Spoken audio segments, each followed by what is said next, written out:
सच है, पूरा सच आज हमने आपको दिखाया है।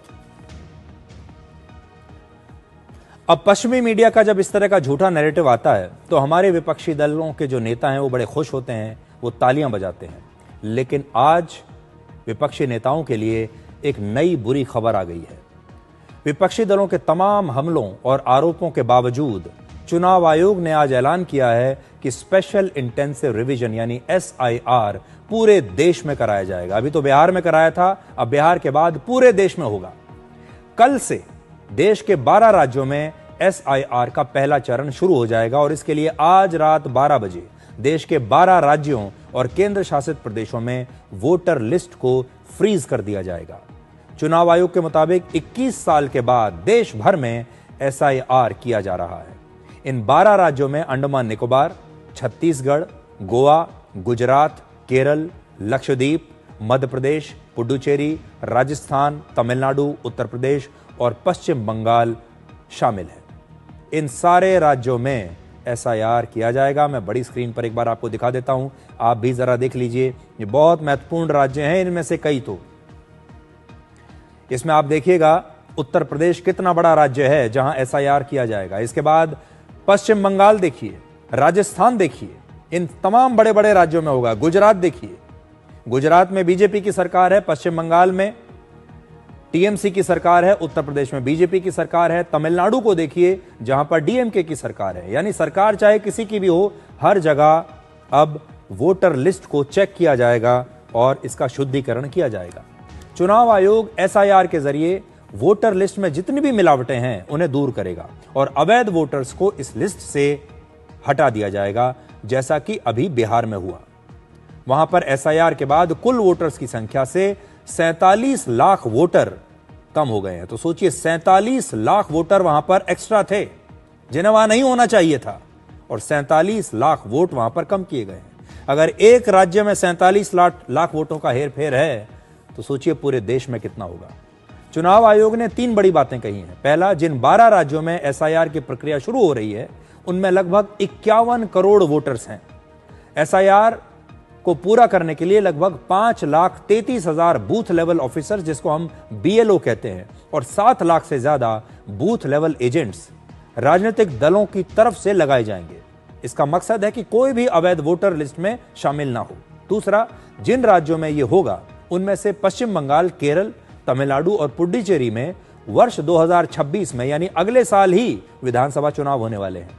फिर 2027 में गोवा, गुजरात और उत्तर प्रदेश में होंगे। 2028 में मध्य प्रदेश, राजस्थान, छत्तीसगढ़ और अंडमान निकोबार में चुनाव होंगे।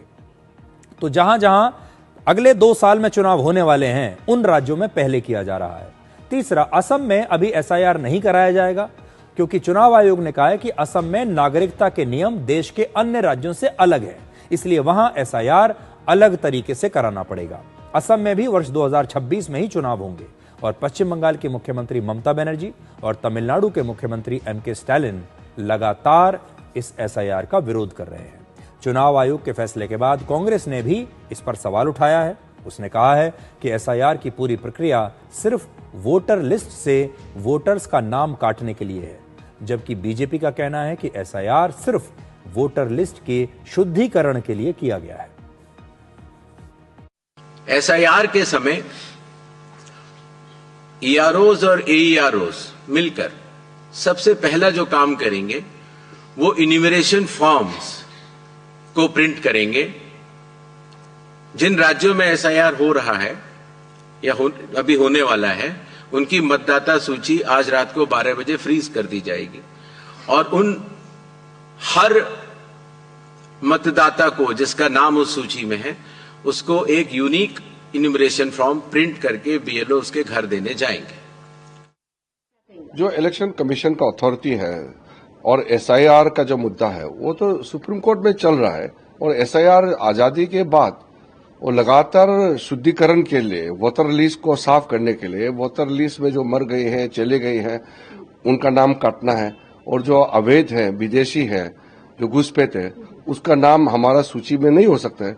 तो ये इतना अच्छा काम करे, इसमें तो सराहना करना चाहिए इलेक्शन कमीशन को कि वोटर लिस्ट सही होगा तो इलेक्शन भी सही होगा। अगर फर्जी लोग जो भारत के नागरिक नहीं है अगर वो वोटर लिस्ट में नाम रहेंगे, जो मर चुके हैं उसका नाम अगर सूची से नहीं हटाएंगे तो फिर तो वोटर लिस्ट ठीक नहीं होगा। तो शुद्धिकरण होना चाहिए ना वोटर लिस्ट का। इसलिए उनको समझ में आना चाहिए कि इलेक्शन कमीशन इतना अच्छा काम कर रहा है तो सब उसको सराहना करना चाहिए, ना कि इलेक्शन कमीशन को चैलेंज करना। चुनाव आयोग ने 12 राज्यों में एसआईआर की घोषणा की है। अभी तक बिहार की एसआईआर के कारण और जो सवाल उसमें हम सब ने खड़े किए उसका उत्तर नहीं मिला, जवाब नहीं मिला। अनेकों बार सुप्रीम कोर्ट को हस्तक्षेप करना पड़ा बिहार के एसआईआर को दुरुस्त करने के लिए। नहीं तो चुनाव आयोग की नीयत और मंशा और भारतीय जनता पार्टी जिसने चुनाव आयोग को कठपुतली बनाया हुआ, उनकी नीयत और मंशा बिहार के एसआईआर से बड़ी स्पष्ट हो गई है। थोड़ी देर पहले मैं आपको बता रहा था कि जो विदेशी ताकतें होती हैं वो कैसे किसी देश को अस्थिर बनाने की कोशिश करती हैं। वो पहले उस देश को स्टडी करती हैं, देखती हैं कि इस देश का जो स्ट्रॉन्ग पॉइंट है वो क्या क्या है। जैसे मान लीजिए अगर भारत को लेकर एक केस स्टडी तैयार की जाए तो भारत के जो मजबूत पक्ष हैं वो क्या हैं। सबसे मजबूत पक्ष तो ये है कि भारत दुनिया का सबसे बड़ा लोकतंत्र है, हम दुनिया में सबसे बड़ा चुनाव कराते हैं। चुनाव आयोग जो हमारा है वो दुनिया की सबसे बड़ी संस्था है जो इतना बड़ा चुनाव कराती है।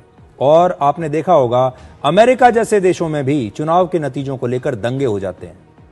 आपने देखा होगा जब डोनाल्ड ट्रंप पिछली बार हारे थे तो अमेरिका जैसे देश में भी क्या हुआ था। दूसरे देशों में, बड़े बड़े देशों में विद्रोह की स्थिति आ जाती है, तख्ता पलट की स्थिति आ जाती है।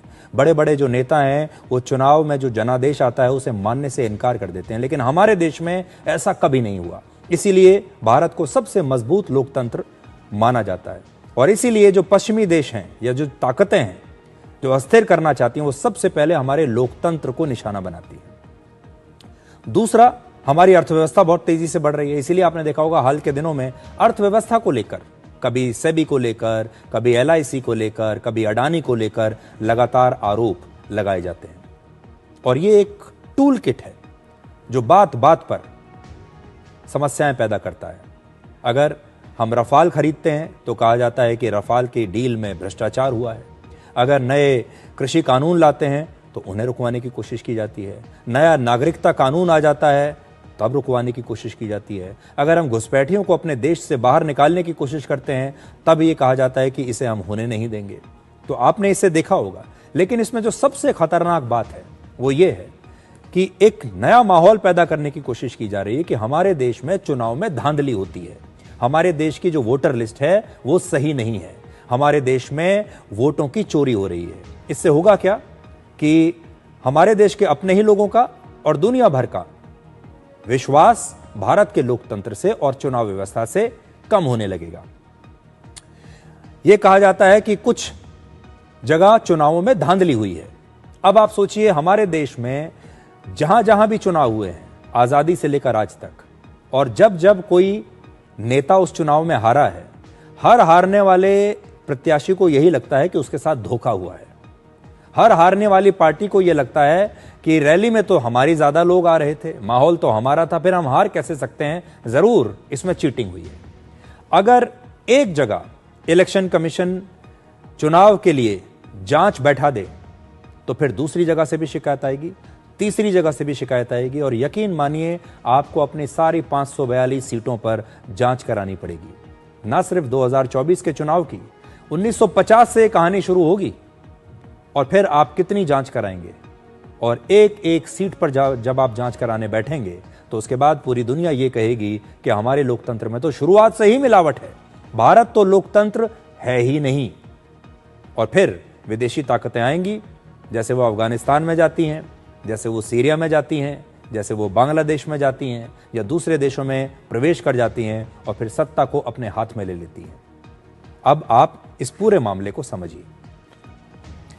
अभी मैंने बांग्लादेश का नाम लिया। देखिए बांग्लादेश में विद्रोह हुआ, वहां का जो युवा वर्ग था, वहां के जो छात्र थे, उन्होंने सत्ता को पलट दिया, और सत्ता पलटने के बाद